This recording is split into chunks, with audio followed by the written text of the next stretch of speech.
Kristo lando yenze kusiphi angiyithandi. Skele irongo lena ibiyenza kusipili izolo ebesenza utsipatsipa.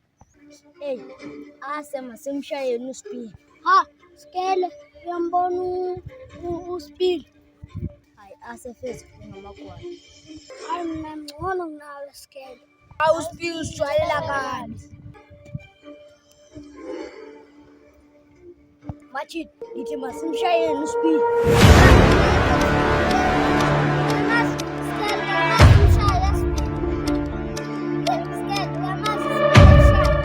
Kodwa mathi sibaninzi kodwa singabushaya.